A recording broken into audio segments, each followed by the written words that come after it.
아가서 2장 8절부터 17절 저와 여러분이 한 절씩 교독하겠습니다. 제가 먼저 읽겠습니다. 내 사랑하는 자의 목소리로구나. 보라, 그가 산에서 달리고 작은 산을 빨리 넘어오는구나.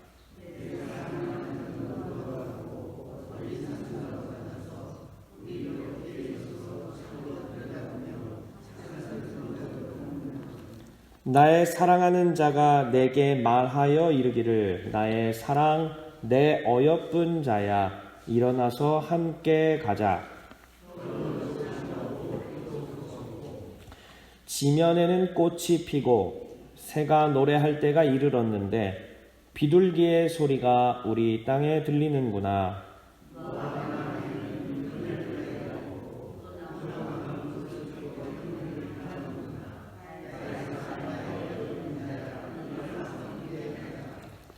바위 틈 낭떠러지 은밀한 곳에 있는 나의 비둘기야, 내가 네 얼굴을 보게 하라.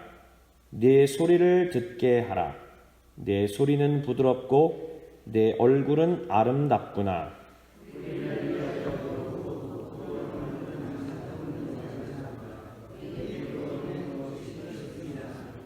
내 사랑하는 자는 내게 속하였고 나는 그에게 속하였도다. 그가 백합화 가운데에서 양떼를 먹이는구나.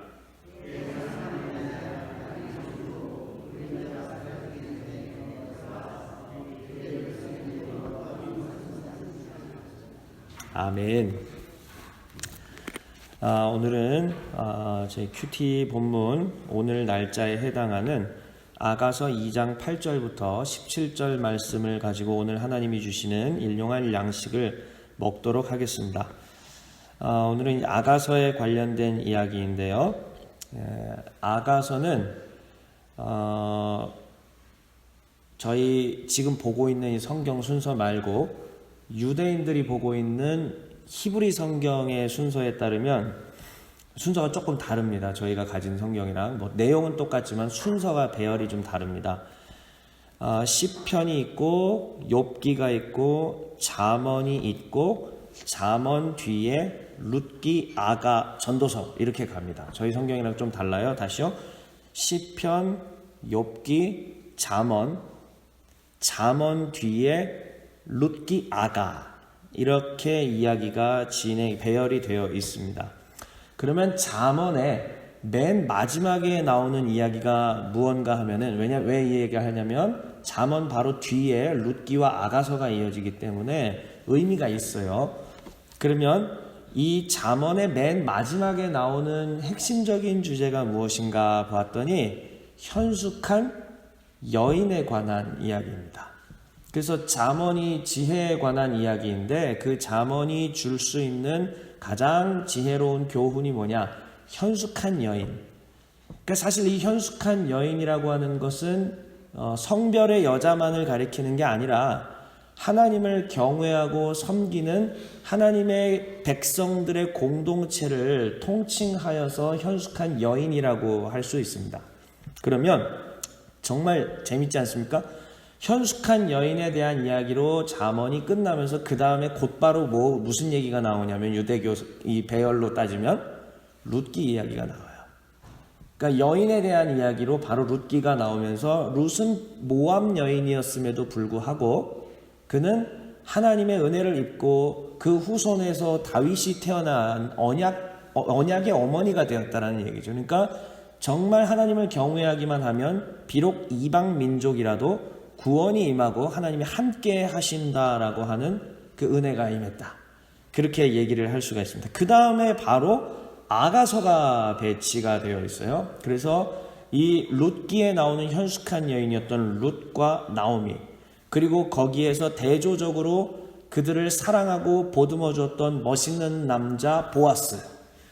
그래서 룻과 나오미 그리고 또 있었던 보아스의 이 남자와 여자, 하나님을 경외했던 남자와 여자 이야기가 나오고 그 다음에 아가서의 이야기가 등장하므로 우리는 어떻게 해야 되는가?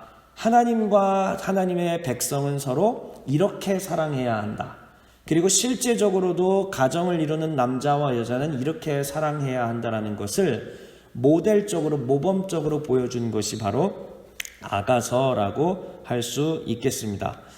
그러면 아가서에 대해서 우리가 흔히 알고 있었던 것은 아가서는 솔로몬의 이야기, 솔로몬과 술람미 여인에 대한 이야기라고 저희가 알고 있는데요. 오늘 저는 조금 다른 이야기를 하려고 합니다. 전통적으로는 솔로몬과 술람미 여인의 사랑에 대한 이야기가 이 아가서라고 얘기를 했었는데요.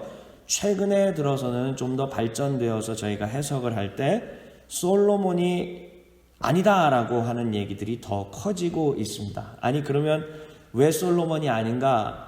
열왕기에서 솔로몬이 보여주었던 모습들을 보면, 타락한 모습들을 보면 이것은 술람미 여인과의 사랑을 그리기에는 조금 부적절한 면이 있지 않는가, 이렇게 볼 수가 있기 때문입니다. 그래서 그러한 얘기들이 나와 있는데, 자 그러면 제가 지금부터 얘기하고 싶은 것은요, 이겁니다. 사실 아가서는 술람미 여인과 양치기 목동의 사랑의 이야기다 라는 것이 제가 마음대로 얘기하는 게 아니라 아주 권위 있는, 공신력 있는 구약 학자들에 의해서 나오는 이야기들이기 때문에 드리는 말씀입니다.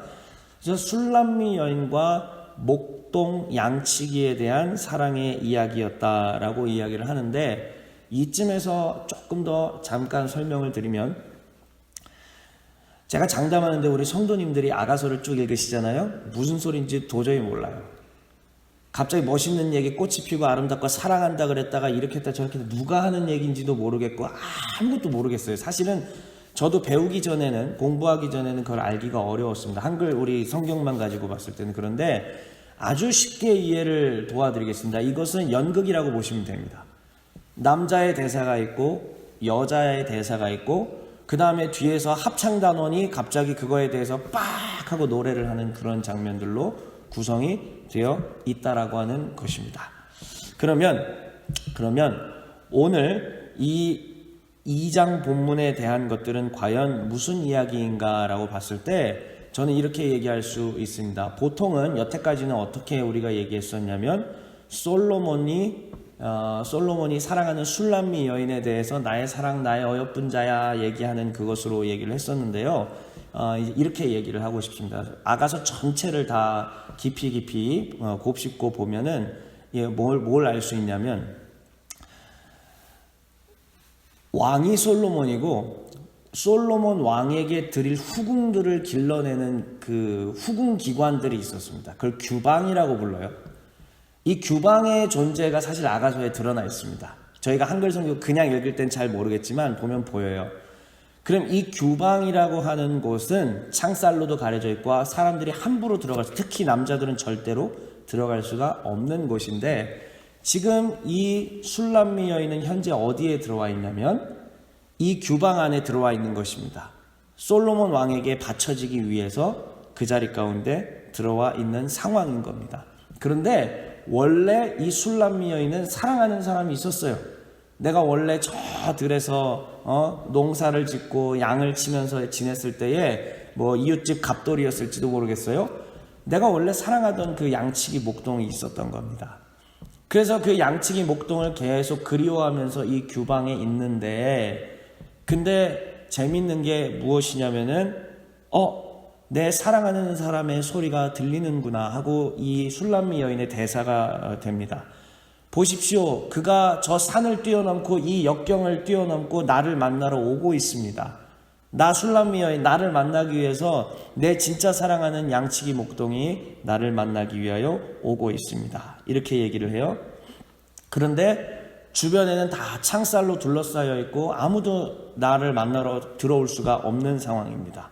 그런데 그때 창문 너머로 내 사랑하는 연인이 이렇게 얘기를 한다는 거죠. 그게 우리가 찬송으로도 많이 부르는 그 유명한 나의 사랑하는 자의 목소리가 내게 들리는도다. 내 사랑하는 내 어여쁜 자야, 일어나서 함께 가자. 겨울도 지나고 비도 그쳤고 이제 꽃이 피고 봄이 왔단다. 새들이 지저귀고 있단다. 무화과 나무에는 푸른 열매가 익었고 포도나무는 꽃을 피워 향기를 토하는구나. 나의 사랑, 나의 어여쁜 자야, 일어나 함께 가자라고 이야기를 하는 것입니다. 사실은 이 본문에 대한 배경은 이렇게 된다라고 말씀을 드릴 수가 있어요. 그러면 핵심은 무엇이냐면 이게 과연 솔로몬이었든지 아니면 양치기 목동이었든지 그거는 사실 전혀 중요치 않습니다. 이것이 하나님과 정말 하나님이 사랑하시는 그 백성, 이 둘 사이의 사랑이라고 하는 것에서는 어떤 것도 변화가 없어요. 그래서 이 사랑의 관계들을 오늘 아가서를 통해서 읽으면서 우리는 기독교 신앙생활, 우리가 하나님과의 신앙을 어떤 식으로 해나가야 되는지 힌트를 얻을 수가 있습니다.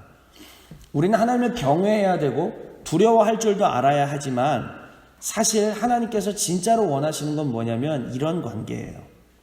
너무너무 하나님이 사랑스러워서 어쩔 줄 몰라 하고 하나님은 나를 향하여서 사랑한다고 말씀해 주시고 나는 거기에 반응하여서 예 하나님 나도 하나님이 너무너무 좋습니다. 창문 틈 너머로도 보고 싶어서 막 기웃기웃거리는 이 모습이 우리에게 많은 것들을 던져주시는 것 같아요. 나는 하나님을 잠시간 버려있고 나는 하나님을 떠나 있는 상황 가운데 하나님은 창문 틈을 기웃거려서라도 날 쳐다보고 계시다라는 거죠. 근데 중요한 것은 나는 과연 하나님을 그렇게 창문 틈 너머로까지 볼 의지와 사랑이 마음속에 있는가? 그런 얘기를 하고 싶은 겁니다. 두려운 마음 가운데 겁나서 신앙생활 하는 것은 천국과 지옥에 대한 두려움으로 시작되는 초신자의 신앙이고요. 그 초신자의 신앙을 넘어서서 우리가 가야 될 길은 어디냐면 하나님이 정말 좋아서 하나님이 너무 사랑스러워서 그 하나님과의 사랑의 교제와 고백을 하며 서로 지내는 것, 그렇게 그냥 사는 것, 사실 이게 진짜 깊이 있는 신앙생활이라고 할 수가 있겠습니다. 근데 중요한 건 오늘 본문 15절쯤 보면은 제가 좀 각색한 이 좀 다른 번역의 성경을 읽으면 이렇게 얘기를 드릴 수 있어요. 얘들아, 여우들을 잡아라. 저 작은 여우들을 잡아라. 우리 포도밭을 해치는 저것들을 잡아라. 어디선가 이런 합창단원의 노랫소리가 들려오는 겁니다. 술람미 여인과 이 양치기 목동이 서로 사랑스러워서 보고 싶고 막 그런데 얘들아, 저들을 막아라. 저 망치는 포도원을 망치는 여우들을 잡아라. 이렇게 얘기를 하는 거예요. 하나님께서 우리를 쳐다보실 때 하나님께서 우리와 함께 하시고자 손을 내미실 때 그것을 못하게 하는 세력이 있다는 겁니다. 우리가 하나님께 가고 싶은데 그럴 때마다 못하게 하는 세력들이 있다는 겁니다. 뭔지는 모르겠어요. 각자마다 다 다르게 찾아오니까요. 어떤 사람한테는 뭐 마음의 심란함으로, 어떤 사람한테는 육신의 연약함으로, 어떤 사람 가운데 상황이 꼬여서, 어떤 사람 가운데 화가 나서, 사고가 나서, 어떤 상황일지는 모르지만 그 무엇이 우리를 그렇게 만들고 하나님께 나아가지 못하게 만드는 게 반드시 생긴다는 것입니다. 하나님과 사랑하고 좀 지내보려고 하면 꼭 그런 일이 생기고 하나님과 잘 지내보려고 하면 꼭 그런 일이 생긴다라고 하는 것입니다. 그런데 오늘은 아가서 2장 17절에서 멈췄는데요. 그 뒤에 솔로몬이 찾아오는 이야기 3번과 또 술람미 여인의 꿈과 여러 가지 이야기들을 모두 다 통합해 봤을 때 그것들을 극복하고 결국은 아가서는 뭐냐? 마침내 참다운 사랑을 쟁취한다는 얘기입니다. 어떤 상황에서도 하나님과의 사랑을 버릴 수 없다라는 이야기죠. 어떤 상황에서도 나를 구원하시고 나를 자녀 삼으신 하나님에 대한 이 정결과 이 정절과 이 사랑을 배신할 수 없다라는 겁니다. 그리고 하나님 사랑합니다. 오늘도 어제보다 오늘을 좀 더 사랑하고 하나님 내일은 하나님을 좀 더 사랑하고 하나님과의 이 사귐의 즐거움이 나에게 얼마나 큰지 모릅니다. 이렇게 하면서 나아가는 것이 아가서의 결론입니다. 그래서 오늘 이 새벽에 오늘 하나님께서 예배당으로 불러주신 사랑하는 성도님들 하나님의 이 소리를 들으시길 바라요. 나의 사랑하는 딸들이여, 나의 사랑하는 아들들이여, 진심으로 내가 너희를 사랑한다. 고개를 들어서 나를 좀 봐주겠니? 손을 내밀어서 내 손을 좀 잡아주겠니? 나를 안 쳐다봐서 내가 이렇게 까치가를 들어서라도 널 좀 보려고 이렇게 한단다. 날 좀 봐주겠니? 그래서 날마다 주님과 예 하나님 나도 주님 사랑합니다. 나도 주님 사랑합니다. 혼날까봐 너무 겁내지 마시고요. 하나님이 때리실까봐 너무 겁내지 마시고 하나님 사랑합니다 하면서 하나님과 이 사귐의 기쁨을, 이 의의 법의 기쁨을, 새 생명의 기쁨을 오늘 하루도 마음껏 누리시는 우리 성도님들 되시기를 주 예수 그리스도의 이름으로 축원합니다. 오늘 이 시간에 말씀을 생각하고 또 각자 가지고 나온 기도 제목들을 들고 기도하시다가 자유롭게 돌아가시겠습니다. 함께 기도하시겠습니다.